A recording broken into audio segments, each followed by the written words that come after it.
दशहरा के भीड़ बरियार बा, एहो राजा हमरो तो जाए के विचार बा। लागल दशहरा के भीड़ बरियार बा, एहो राजा हमरो तो जाए के विचार बा।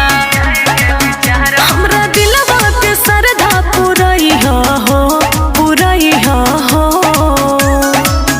धनी गवही के मंदिर में जई हो, देवी माई पे चुनरिया चढ़ई हो, देवी माई पे चुनरिया चढ़ई हो। धनी गवही के मंदिर में जई हो, देवी माई पे चुनरिया चढ़ई हो।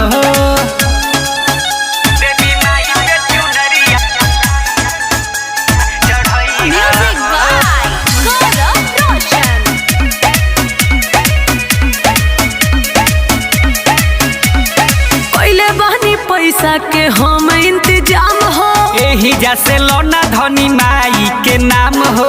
काहे हम घूम जाए सुने, हर साल जाए खातिर मन तरसेला। और साल चलल जाई धनी संगे मेला। फुसलाई मत तब झूठो न बहाना बनई हो बनई हो।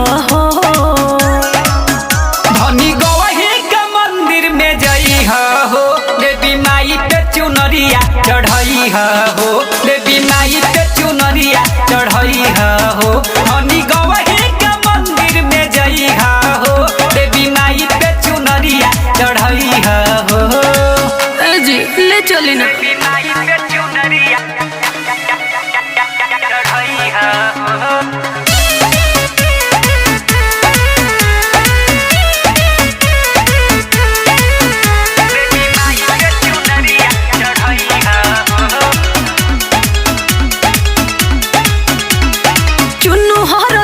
रामू बात लो न मानी, बुझलू ना बात हम सकेता में बानी। अच्छा हर साल दिक्कत रहेला, चाहिए जे माई दुख हो जाए दूर हो। और साल कदाई जगराता जरूर हो। तो लक्ष्मण मोरिया से पचरा गवई हो गवई हो। धनी गवही के मंदिर में जई हो, देवी माई पे चुनरिया चढ़ई हो, देवी माई पे